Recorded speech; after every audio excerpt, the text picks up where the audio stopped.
La Torah chez vous, une émission du grand rabbin Jacques Waknin.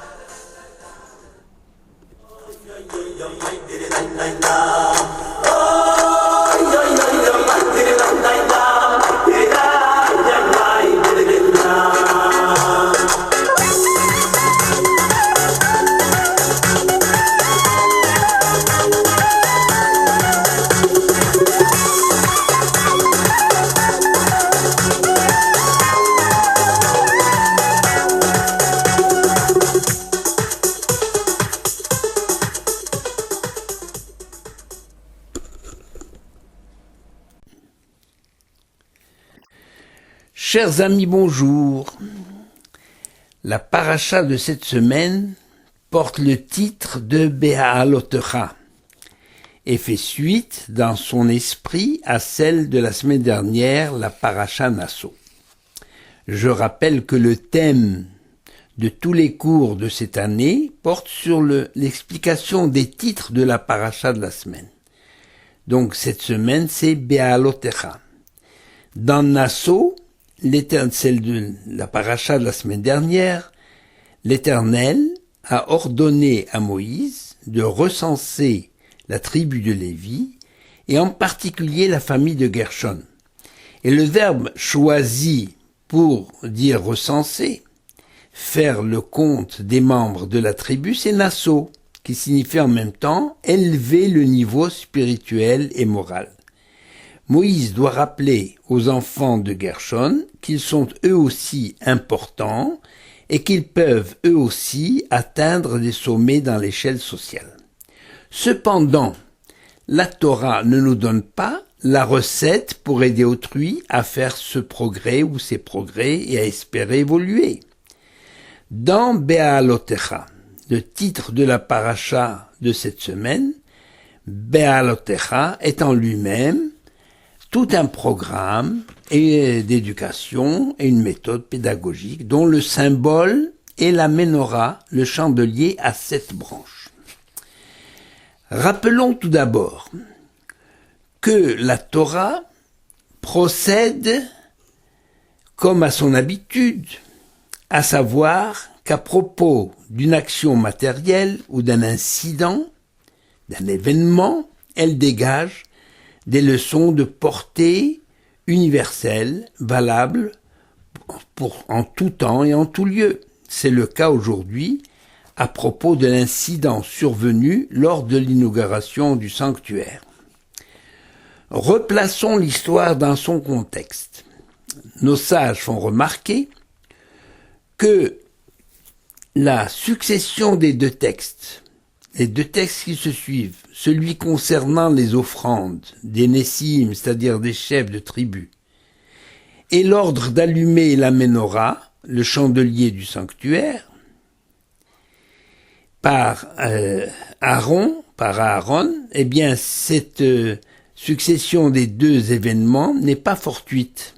En effet, le Midrash, c'est-à-dire le commentaire traditionnel de la Torah, dont la spécificité est de nous révéler l'arrière-plan de tous les événements, et bien des détails non écrits explicitement dans le texte de la Torah, eh bien le Midrash nous révèle qu'Aaron, ayant assisté à l'inauguration du sanctuaire par les chefs des tribus, a été peiné et affligé de n'avoir pas été des leurs, au titre de chef de la tribu de Lévi. Il pensait que la raison de cette absence réside peut-être encore dans le fait d'avoir été lié à la faute du veau d'or. Mais le Saint béni soit-il lui dit, « Par ta vie, ta part est plus grande que la leur, c'est toi qui allumeras et entretiendras les lumières. » En quoi la part d'Aaron est plus grande que celle des chefs de tribu? L'offrande des sacrifices d'animaux, en l'honneur de l'Éternel, est liée à l'existence du temple. Les enfants d'Israël ne peuvent apporter leurs sacrifices d'expiation ou de reconnaissance que tant que le temple est en place, tandis que les lumières éclaireront à jamais la menorah, même après la destruction du temple. Comment cela? Eh bien, Dieu promet à Aaron que ses descendants vont instituer le devoir d'allumer le chandelier pour toutes les générations. Cet allumage sera effectivement institué à la suite de la victoire des Hashmonaïm, des Asmonéens, sur les Grecs à l'occasion de la purification du temple de Jérusalem en l'an 167 avant l'ère courante. Eh bien, cet événement va prendre le nom de Hanouka, de la racine Chinour, signifiant à la fois inauguration et éducation. Ces deux notions étant liées ensemble, car l'éducation n'étant autre chose qu'une inauguration dans la vie d'un être humain. Aaron fut ainsi consolé après avoir compris qu'en définitive, il a été pardonné. Il fut également consolé et réjoui et reconnaissant à l'Éternel, parce qu'en justement, en reconnaissant qu'effectivement, sa part est plus grande que celle des chefs des tribus, les Nessiim, car les sacrifices sont limités dans le temps et peuvent même disparaître totalement en l'absence du temple, alors que la lumière peut toujours s'élever et éclairer les cœurs et les esprits. Le privilège de faire la lumière était réservé aux descendants d'Aaron, mais depuis la destruction du second temple, cette fonction est assurée par les sages d'Israël. Et il faut traduire, il faut expliquer ce que je veux dire, c'est-à-dire il faut passer de la matérialité des faits à leur symbolique. En effet, la lumière symbolise la connaissance. Or, la connaissance n'a pas de limite. Comme disent les docteurs de la loi, les sages ne connaissent pas de repos, ni en ce monde, ni dans le monde à venir, parce qu'ils cherchent toujours à savoir davantage et à mieux servir l'Éternel, ainsi qu'il est écrit dans Qoéleth, dans l'Ecclésiaste, l'âme ne sera jamais remplie. Par nature, l'âme n'est jamais comblée, elle a tendance à vouloir s'élever toujours plus haut. Eh bien, Béalotecha va donc définir ce qu'est l'éducation au sein de la tradition juive et comment y parvenir. En dehors de son orientation spécifique vers le service divin, suggérée par la formule dans le texte de la Torah par El Mul Penea Menorah, c'est-à-dire Aaron devait allumer les lumières face au chandelier, que cette formule on va l'expliquer en détail, les principes d'éducation, d'enseignement, le système pédagogique qui sont décrits suggérés par le titre de la paracha Béalotecha, eh bien, sont universels et peuvent servir n'importe où, quelle que soit la civilisation, quel que soit le pays. La paracha commence ainsi. Elle commence ainsi, Daber el Aaron be'amarta elav, donc parle à Aaron et dis-lui, ça c'est une introduction mais qui n'a pas de sens spécifique, c'est juste simplement pour introduire cette parole. Voilà la parole la plus importante. Be'ha'alotecha et hanerot, el mul penei hamora, ya'iru shivat hanerot. Be'alotecha et hanerot. Quand tu feras monter les lumières, c'est vis-à-vis de la face de la menorah, du chandelier, qu'éclaireront les 7 lumières. Le mot le plus important de ce verset, c'est Be'alotecha, que l'on traduit quand tu feras monter, quand tu allumeras. La Torah emploie ce verbe à dessein à la place du verbe normal pour exprimer l'allumage de lumière, à savoir les hadlik. Nous allons donc découvrir les raisons de cet emploi du verbe Beha'alotecha. Ce verbe vient de alo, la racine alo, 3 lettres, ayin lamed he, qui signifie, dans son premier sens, monter, mais dont l'emploi, dans diverses expressions, prend des nuances nombreuses. Ainsi, en consultant un dictionnaire, on relève alo baesh, par exemple, être la proie des flammes. Alo bedarga, c'est monter en grade. Alo bamachashava, ala bamachashava, c'est venu à l'esprit. Ensuite, Alou hamecherim, les prix ont monté. Ou bien ala hashachar, le jour s'est levé. Ala la Torah, il a été appelé à la Torah, il est monté à la Torah. Ensuite, ala al, simplement al, ça veut dire il a surpassé, il est devenu supérieur. Ala biyado, il a réussi, il est parvenu à. Ala la regel, c'est-à-dire il a fait un pèlerinage. Ala le Israël, eh bien, ça veut dire il a immigré en Israël. Il a émigré en Israël, puisqu'il a migré en Israël.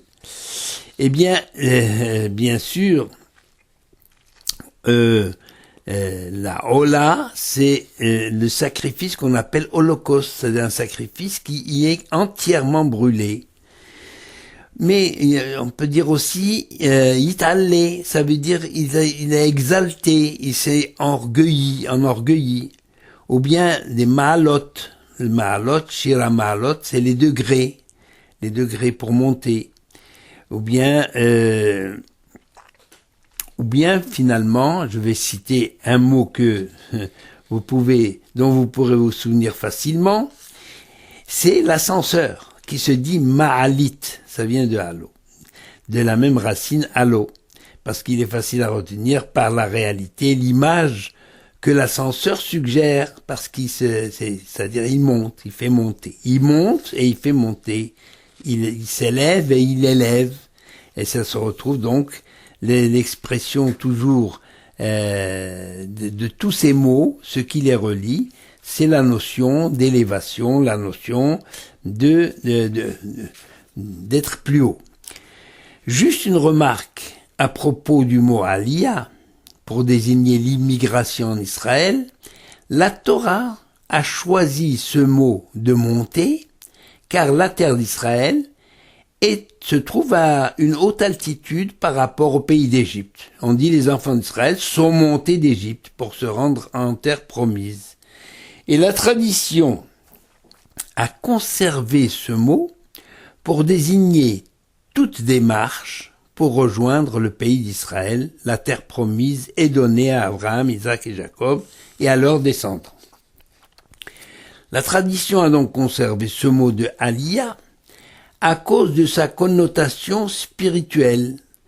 Se rendre en Israël, ce n'est pas banal. Cela équivaut également à s'élever spirituellement en se rapprochant de l'Éternel qui a choisi ce pays, cette terre, pour y faire résider sa présence.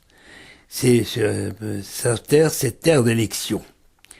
Le même mot est employé à l'intérieur du pays même d'Israël par rapport à Jérusalem qui est située en hauteur, et géographiquement et spirituellement par rapport au reste du pays. D'où le Aliyah, l'emploi du mot Aliyah pour les pèlerinages. Aliyah la Regel, pour exprimer le devoir de se rendre à Jérusalem à l'occasion des 3 fêtes de pèlerinage, Pessah, Shavuot et Sukkot. On dit on monte à Jérusalem.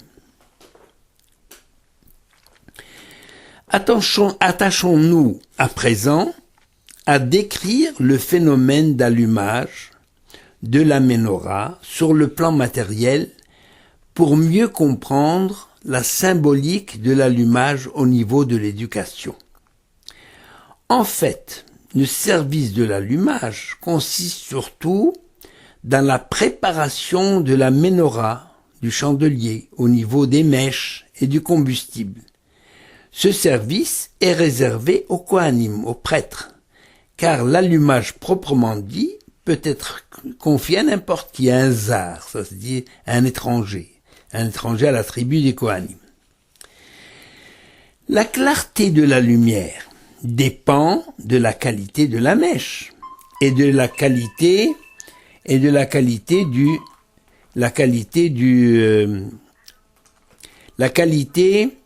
de l'huile qui alimente la mèche. Dans le traité talmudique, Shabbat, on énumère la liste des matériaux à partir desquels on peut fabriquer des mèches et la liste des huiles pouvant être employées pour alimenter la lampe pour l'éclairage de la nuit shabbatique. Certains matériaux sont conseillés. Certains matériaux sont conseillés et d'autres interdits. Il en est de même des huiles. Il est intéressant de citer ce passage de la Mishnah Shabbat, la Mishnah étant le recueil de toute la loi orale, la loi orale étant la tradition reçue au pied du mont Sinaï en même temps que les 10 commandements, résumant toute la Torah écrite. Eh bien, la loi orale, comme son nom l'indique, ça s'appelle Torah chez Béal Pé, la Torah qui est sur la bouche. Elle a été transmise de maître à disciple depuis l'époque de Moïse jusqu'à nos jours. Pour des raisons de conservation, eh bien, nos sages se sont sentis tenus de mettre cette tradition orale par écrit, mais dans un style qui lui conserve son caractère d'oralité. Le texte, de la Torah écrite, consigné dans le rouleau de la Torah, comporte les 5 livres de Moïse. Ça s'appelle Torah chez Birtav. Ce texte est incompréhensible sans les explications de la loi orale, dont l'étude assidue, sous la direction et l'autorité des rabbins, a forgé l'esprit des enfants d'Israël. Voici une partie de ce texte. On pose la question, nos sages posent la question, avec quoi doit-on allumer les lumières de Shabbat? Et avec quoi ne doit-on pas les allumer? On ne doit pas les allumer ni avec une mèche en fibre de cèdre, ni avec une mèche en fibre de lin brut, ni avec des déchets de soie, ni en fibre de saule, ni avec une mèche du désert, c'est-à-dire avec des fibres de feuilles d'arbustes croissant dans le désert, ni avec de la mousse qui flotte sur l'eau, collée sur les flancs des bateaux. Vous voyez, vous pouvez fabriquer des mèches pour s'éclairer avec de la mousse, mais elle n'est pas utilisée, elle est interdite. Tandis que les sages autorisent toutes les huiles de sésame, les huiles de noix, de graines de radis, de l'huile de poisson ou de coloquinte. On peut utiliser du goudron, du naphte, mais Rabbi Tarfon dit on ne doit allumer qu'avec de l'huile d'olive. Du temps du temple, la menorah, le chandelier à 7 branches, n'était alimenté qu'avec de l'huile pure d'olive provenant d'olives concassées. Aaron devait donc disposer les mèches et remplir les godets nettoyés de la menorah avec de l'huile d'olive pure. Cette opération se faisait du haut d'un escabeau comprenant 3 marches, installé devant la menorah. Aaron, qui était grand de taille, aurait pu exécuter toutes ces opérations en tendant les bras, mais l'Éternel lui donne l'ordre de monter les marches de l'escabeau pour ce service de l'allumage de la menorah chaque matin. Rappelons enfin que la menorah était composée de 7 branches, dont une qui était centrale, vers laquelle étaient tournées 3 branches de chaque côté. Signalons enfin que la menorah se dressait au sud par rapport au Saint des Saints, situé à l'ouest. C'est-à-dire que la configuration du temple, ou du sanctuaire du désert, était à l'opposé de nos synagogues, orientées d'est en ouest.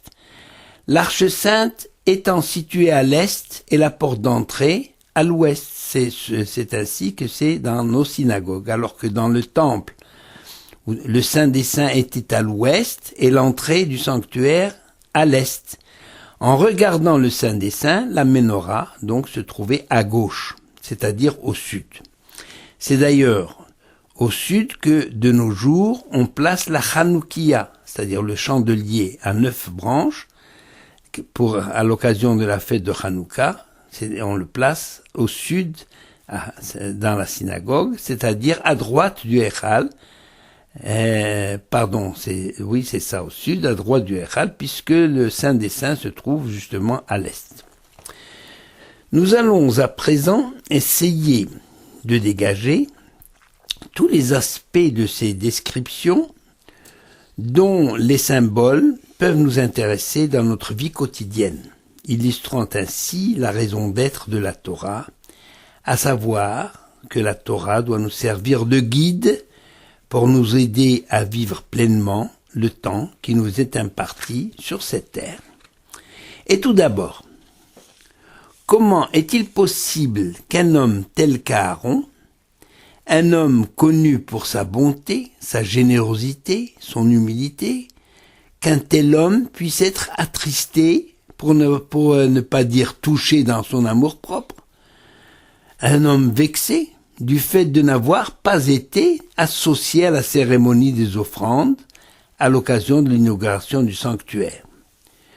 Nous avons expliqué qu'il était peut-être encore inquiet d'être poursuivi par la faute du veau d'or, mais l'inquiétude ne se traduit pas par un sentiment de vexation, ce que semble suggérer le texte, attitude impensable de la part d'un homme de la grandeur d'Aaron.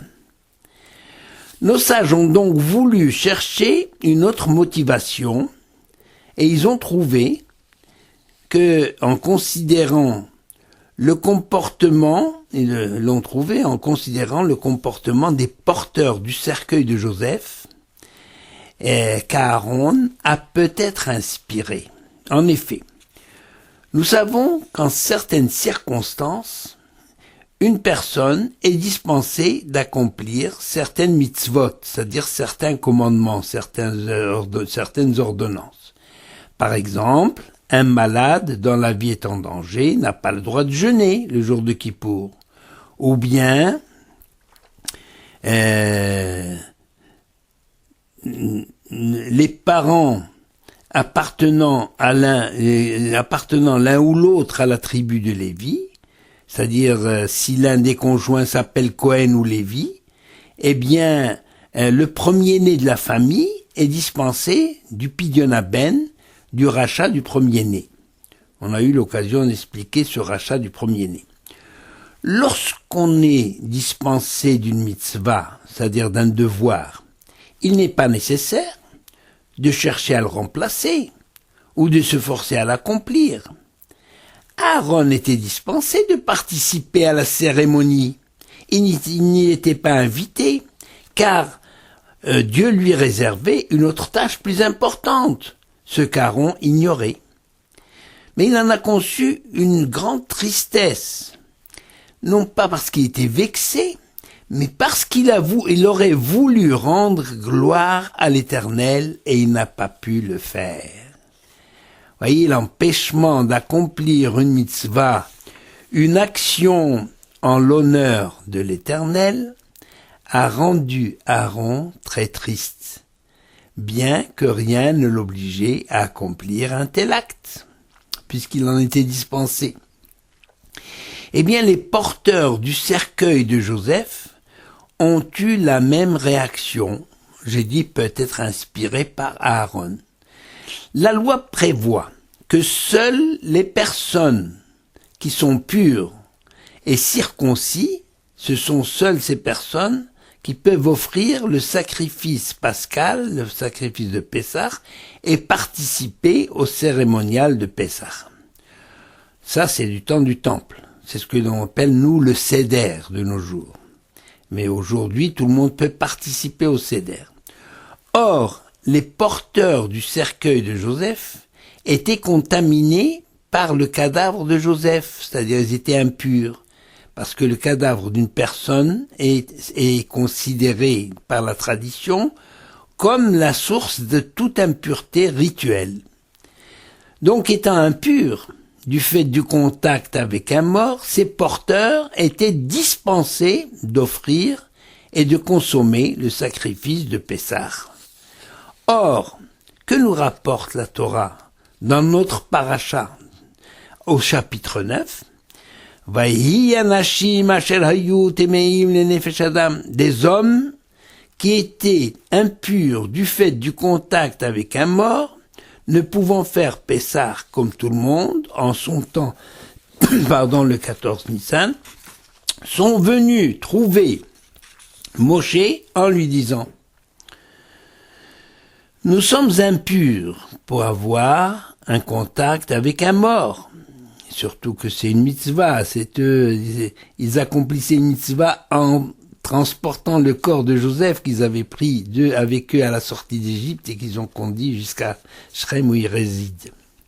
Eh bien, nous sommes impurs pour avoir donc un contact avec le mort, mais pourquoi serions-nous exclus du milieu des enfants d'Israël ? C'était un problème nouveau pour Moshe, qui ne savait pas quoi répondre. Et Moïse leur dit, attendez, je vais consulter l'Éternel. Cet incident, donc, eut pour conséquence l'institution d'une séance de rattrapage pour les personnes devenues impures la veille de Pessah. C'est ce que l'on appelle Pessah Sheni, le second Pessah, ou le Pessah mineur. Nos sages en déduisent le grand amour d'Israël pour les commandements divins, même lorsqu'ils en sont dispensés par la loi. Mais aussi que l'intention vaut l'action lorsque cette action est impossible à réaliser malgré la bonne volonté de l'auteur de l'action. Elle lui est comptée comme si elle avait été accomplie. Par exemple, une personne qui veut se rendre à la synagogue, mais elle en est empêchée par un barrage sur son chemin, sur la route, eh bien, on aura le mérite et la récompense comme si cette personne s'était donc rendue à la synagogue et avait participé à l'office commun. En quoi l'allumage ? Donc, l'attitude d'Aaron, attristé parce qu'il était dans l'impossibilité d'offrir le sacrifice à l'occasion de l'inauguration, malgré son désir de le faire, a été justement récompensé en recevant la responsabilité d'une tâche plus importante et plus noble, le service de la Ménorah. Et alors on se demande en quoi l'allumage de la Ménorah est-il supérieur au sacrifice ? Bien, les sacrifices n'ont qu'un temps. Comme on l'a dit, ils sont liés à l'existence du temple, tandis que la lumière est éternelle, intemporelle, et elle se manifeste en toutes choses. En effet, selon le Zohar, c'est ce qu'on appelle le livre du Zohar, c'est le livre de la splendeur qui nous dévoile le sens caché de la Torah, et dont l'auteur est Rabbi Shimon Bar Yochai, qui a été redécouvert au XIIIe siècle. Eh bien, le Zohar nous révèle qu'en toute chose, il y a un noyau de lumière qui est caché par la matière. Il en est de même de l'être humain, qui possède en lui, qui porte en lui une lumière cachée d'origine divine. Cette lumière qui est la vie, et il dépend de l'homme, de donner à cette lumière l'occasion de se manifester au grand jour, par un comportement, par un l'effort qu'il consent à l'étude de la Torah, par l'éducation, par l'enseignement.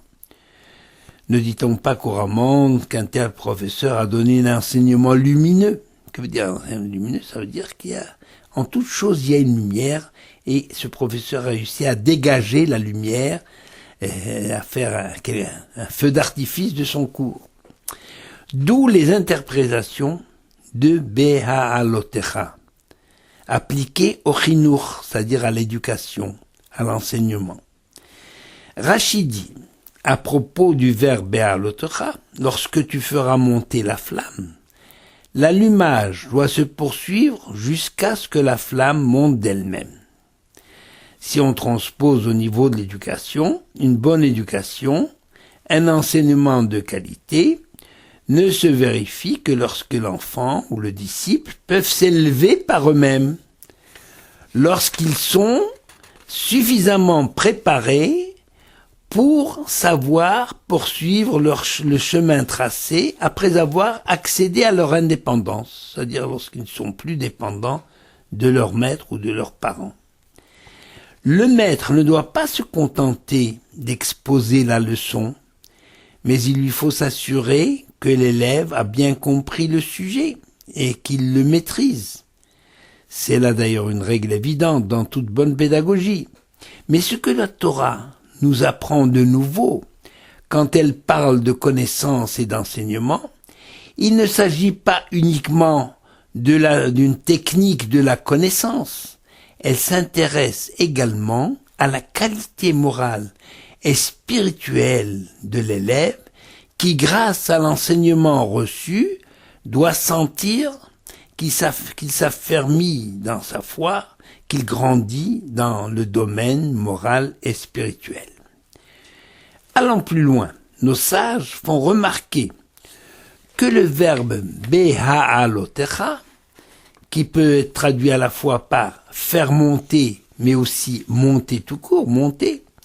Pour comprendre cette nuance, nous allons citer cet aphorisme d'un sage qui disait « J'ai beaucoup appris de mes maîtres, mais j'ai appris davantage de mes élèves. » Ce maître voulait exprimer l'idée suivante: en voulant aider son disciple à s'élever, en connaissance et en spiritualité, eh bien, ce maître se sentait obligé lui-même de développer ses connaissances et ses qualités morales. Pour lui rappeler cet effort qu'Aaron devait fournir et exercer sur sa propre personne, un escabeau donc était disposé, on en a parlé, qui avait 3 marches devant le chandelier, qui comportait 3 marches, qui obligeait Aaron donc à s'élever, à monter. Il le devait utiliser malgré sa haute taille. En effet, Aaron aurait pu se passer de ses escabeaux et préparer les mèches en levant les mains. Mais justement, la Torah tient à ce que le maître fasse l'effort de progresser à la fois par l'étude et à la fois par les qualités humaines, par le perfectionnement de ses vertus face à l'élève qu'il doit former. Le maître n'est pas une machine qui débite des connaissances, même si cette personne cherche à avoir une vision saine de l'histoire et de devenir du monde, mais c'est surtout pour enseigner, pour apprendre, à apprécier les problèmes humains, les situations qui peuvent se présenter dans la vie, pour pouvoir aider utilement à résoudre les problèmes qui lui sont soumis. Et il doit par conséquent essayer d'acquérir avec largesse d'esprit, de grandes vertus et un bon cœur, un cœur ouvert à autrui, un cœur bon et généreux, plein d'amour pour Dieu et pour la vie et pour la vérité.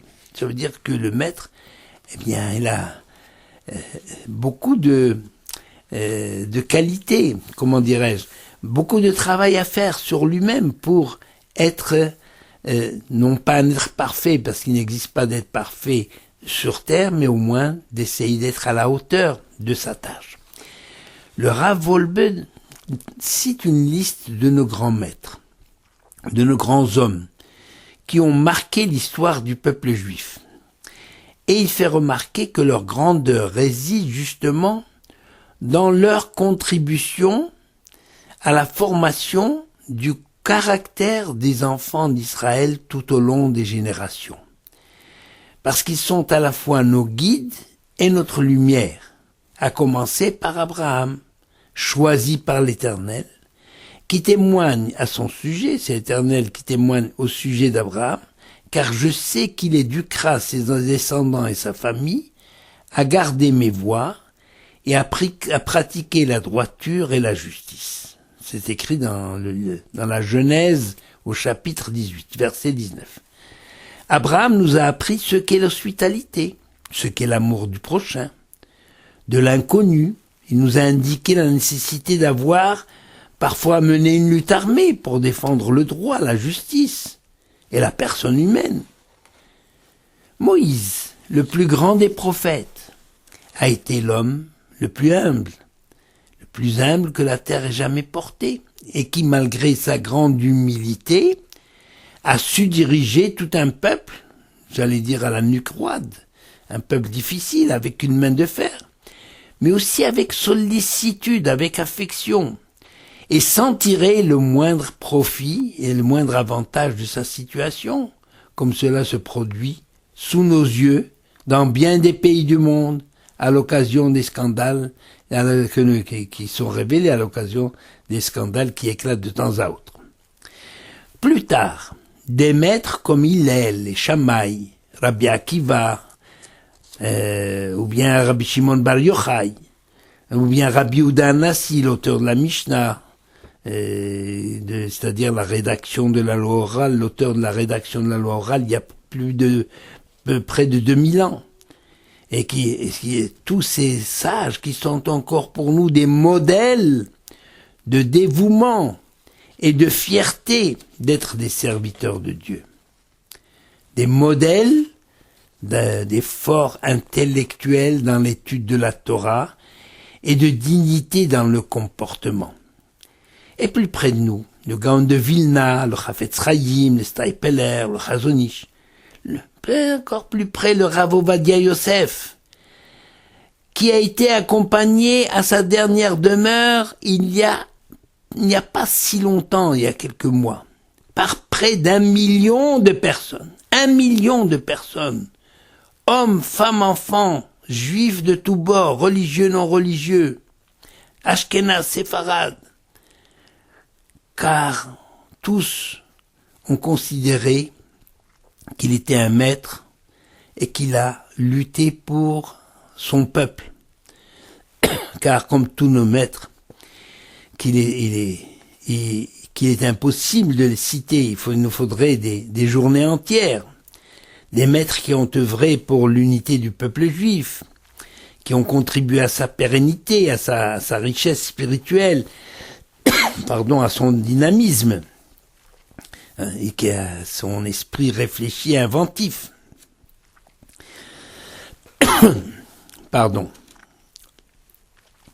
Quand le Rav Wolbe cite ces quelques célébrités, c'est uniquement pour nous dire qu'ils ont en commun certains traits, qu'ils ont en commun certaines vertus, et qu'ils nous ont transmis des trésors de connaissances, des trésors de chaleur humaine et d'amour de Dieu. En réalité, il ne faut pas s'arrêter à ces grands maîtres, dont les noms sont célèbres.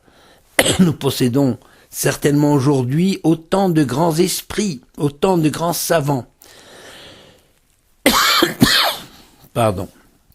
Mais ils sont tous discrets.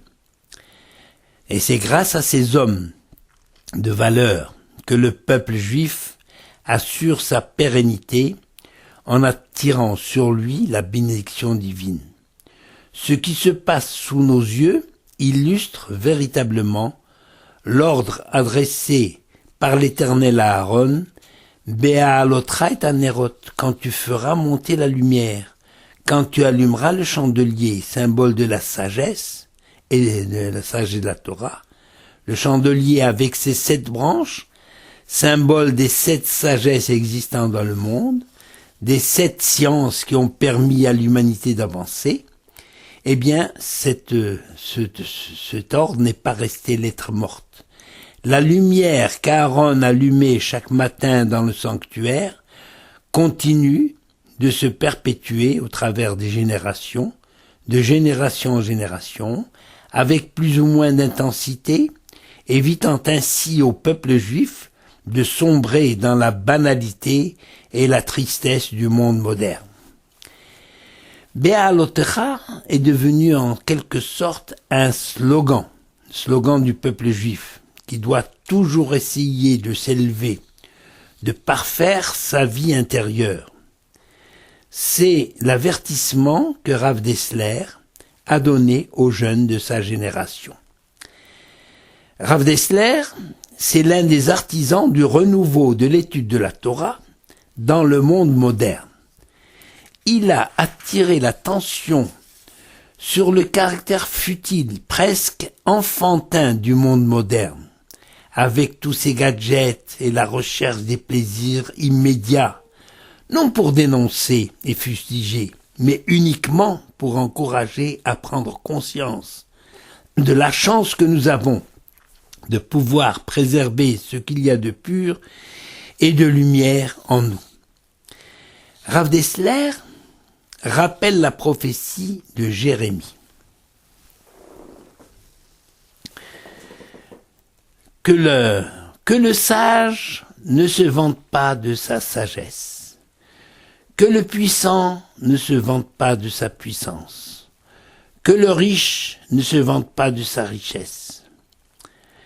Pour pouvoir citer ce commentaire de Rashi, car la richesse est destructrice. Donc Rav Dessler rapporte cette parole du prophète pour donner ce commentaire qui est absolument inattendu, car la richesse, ou la sagesse, pardon, car la sagesse, non pas la richesse, car la sagesse est destructrice. Que signifie ce commentaire de Rashi? La sagesse du sage est destructrice. Rav Dessler consacre tout un développement pour démontrer que toutes les inventions de la sagesse, les victoires de la puissance et les réalisations de la fortune que les médias célèbrent du matin au soir et qui impressionnent les foules ne résistent pas à un examen critique. Et Rav Dessler résume sa pensée en une formule. De même que la fortune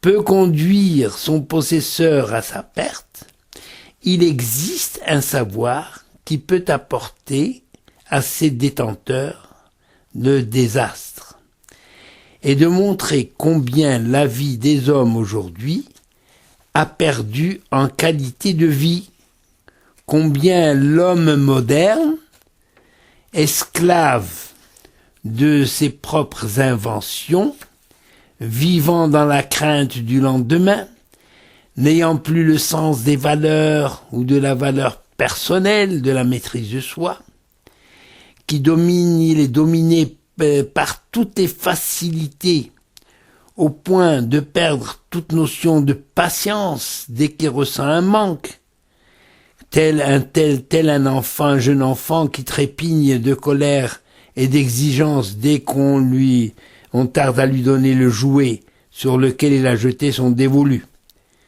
Eh bien, Rav Dessler a dressé ce tableau réaliste, non par pessimisme, mais au contraire, pour montrer qu'il est encore possible, Be'alotecha, il est possible de se ressaisir en ranimant la flamme qui dort dans le fort intérieur de chaque juif, et à refaire jaillir justement la lumière divine, source de vie, de bonheur et de joie.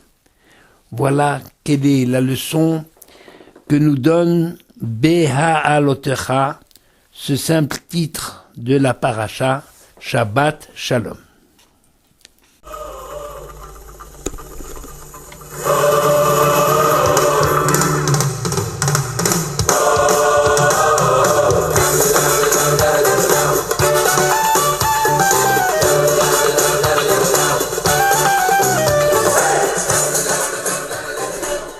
Vous venez d'entendre une émission du grand rabbin Jacques Waknin.